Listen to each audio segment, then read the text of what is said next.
jangan pertanyaannya kok simplistis banget. Proyek WUS itu gagal itu sangat simplistis, pertanyaannya dangkal, Mbak. Jadi menurut Tanya Anda ke kenapa? dia, Jadi menurut di Pak level Budi kebijakan. kenapa sekarang banyak yang mengkritik WUS? Oke, itu Ya pertanyaan justru saya. itu wartawan wawancara Kompas sosial jangan pertanyaannya simpel sekali, gitu loh. Pertama kita lihat kebijakannya. Kebijakan kereta WUS ini untuk melompati peradaban. Oke. Untuk menuju negara maju, maka kita perlu transportasi publik yang bisa efisien, cepat, dan juga ramah lingkungan. Kedua, di level programnya kereta cepat, baru di level teknisnya. Makanya kita pilah-pilah dulu. Jangan langsung gagal, enggak. Kita lihat dari sisi apa dulu. Oke. Kalau gagal itu proyek bukan proyek bangkrak, itu barang udah jadi, gitu loh. Satu, kedua, sampai saat ini saya udah cek, itu WUS itu, KCIT itu EBITDA-nya sudah positif. Artinya pendapatan atau penghasilan KCIC atau WUS ini sudah melebihi dari biaya operasionalnya. Jadi secara bisnis dia sudah menghasilkan selisih atau keuntungan.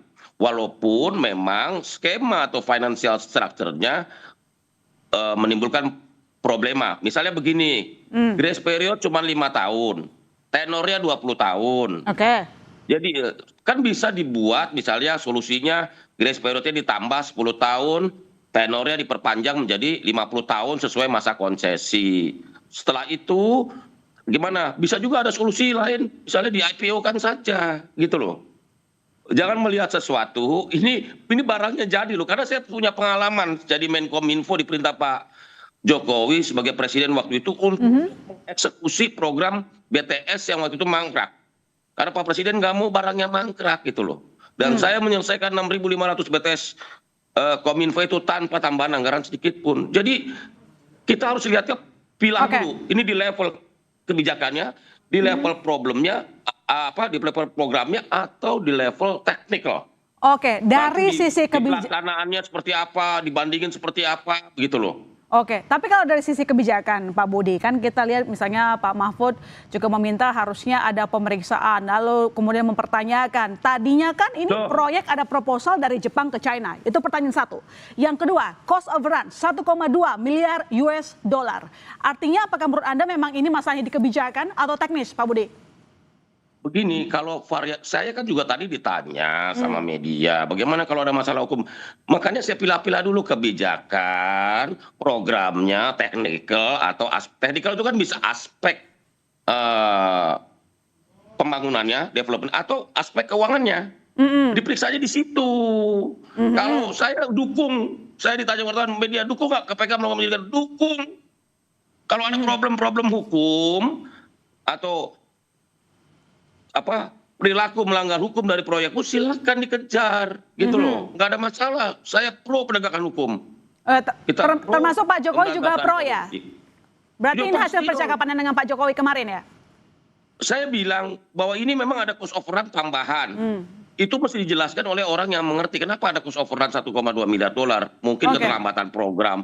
Itu sangat teknikal itu penjelasannya. Menurut hemat kami nanti pihak yang berwenang dalam hal ini Kereta Api Indonesia atau KCC bisa menjelaskan itu semua, atau orang-orang yang terlibat dalam program ini. Kan Menteri BUMN-nya 2 yang terlibat, yang sangat detail mengetahui semua keputusan-keputusan ini gitu loh. Makanya lihat dulu dari di mana problematikanya, jangan gagal. Bus saya sekarang kalau ke Jakarta Bandung pas saya naik bus kok. Gitu loh. Jangan langsung berkesimpulan proyek ini gagal, orang barangnya jadi, melayani masyarakat dengan baik gitu loh. Oke. Maksud dibilang gagal. Oke, sudah karena proyeknya sudah jalan. Sekarang kan kita tinggal melihat bagaimana nanti hasil mungkin yang kita tahu sekarang mungkin. Problemnya nanti kita akan lihat, nanti kita lanjutkan. Gini, problemnya di financial structure-nya. Karena gini, prinsip-prinsip transformasi publik itu memang bukan mengejar keuntungan, tetapi benefit. Contoh MRT di Singapura. Mana lo hitung-hitung untung sama investasi nggak akan bisa. Oke. Di Oke, Amerika, baik, di nanti New kita York, itu kereta transportasi publiknya disubsidi $500 juta per tahun. ya itu Gitu yang loh. disampaikan oleh Pak Jokowi kemarin ya bahwa ini benefitnya untuk sosial. Saya ke Pak Iya. Zainur. Pak Zainur, apakah desakan untuk mengusutkan penyimpangan sudah tepat? Anda melihat ini adalah upaya untuk keterbukaan atau justru ada unsur politis di sana? Pak Zainur. Harus dong, harus dilakukan audit investigatif untuk membuka ini semua. Apakah betul telah terjadi tindak pidana atau murni itu persoalan kegagalan di dalam perencanaan. Bahwa proyek KCIC ini mengandung masalah, jelas terjadi off run lebih dari 30%. Juga beban operasionalnya juga sangat tinggi, beban utangnya juga sangat banyak, harus dicicil dalam jangka waktu yang sangat panjang, bahkan 40 sampai 60 tahun. Ini kan artinya ada problem di dalam proyek tersebut. Pertanyaannya, problem dalam proyek tersebut itu karena perencanaan yang buruk atau markup di dalam pembangunan. Nah, untuk sampai pada jawaban itu membutuhkan audit. Kita tidak bisa ngarang menjawab gitu ya, baik mengatakan ada atau tidak ada, itu baiknya tunggu dulu dilakukan audit terlebih dahulu. Sehingga nanti kalau di audit itu bisa dibuat tahapan. Yang pertama menilai pengambilan kebijakannya, pengambilan keputusannya. Apakah pengambilan keputusannya itu sudah didasarkan pada informasi yang benar, pada iktikat yang baik atau tidak? Ataukah ada ya konflik kepentingan atau interest pribadi atau berdasarkan informasi yang palsu sehingga kemudian kebijakannya diambil tidak baik. Yang kedua dari sisi pembangunan, dari sisi konstruksi. Mulai dari pengadaan lahan sampai kepada pengadaan barang dan jasa di dalam pembangunan, mengapa terjadi cost of run yang sedemikian panjang, sedemikian banyak?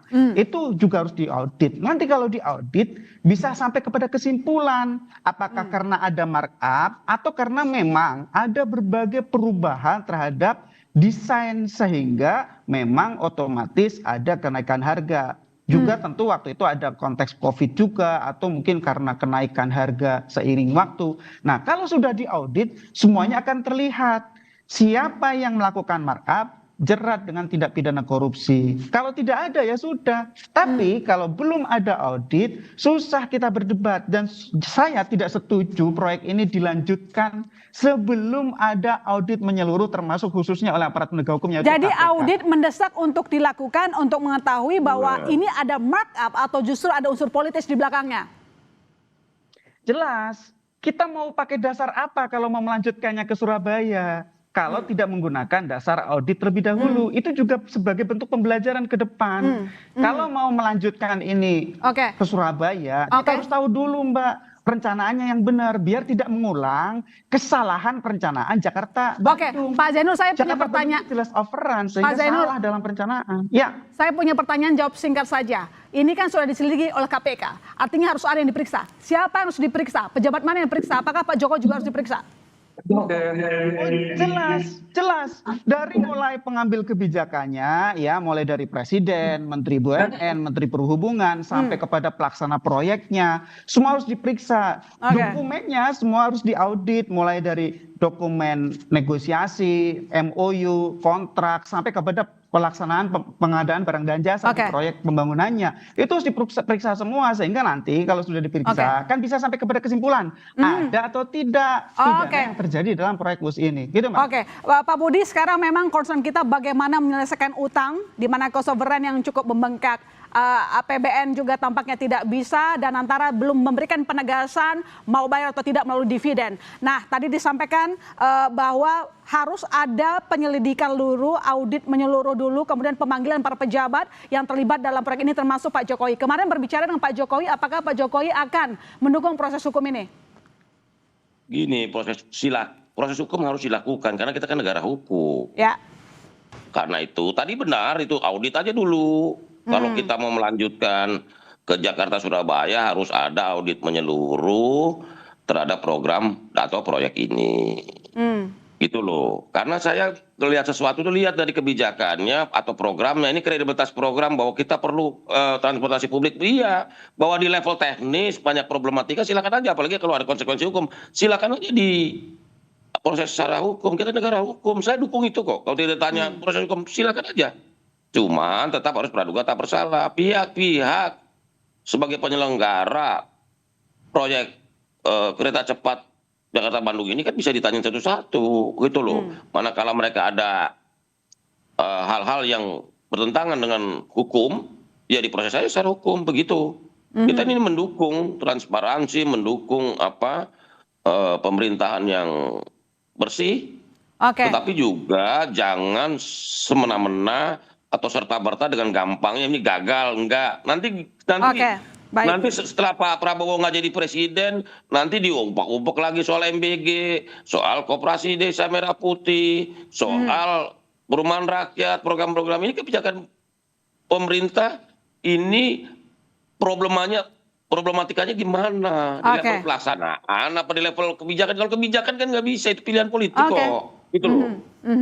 Baik, kita menunggu keterbukaan terkait dengan proyek ini sehingga tidak lama menjadi polemik di masyarakat begitu ya, supaya jelas di mana duduk perkaranya. Terima kasih Pak Budi Ari.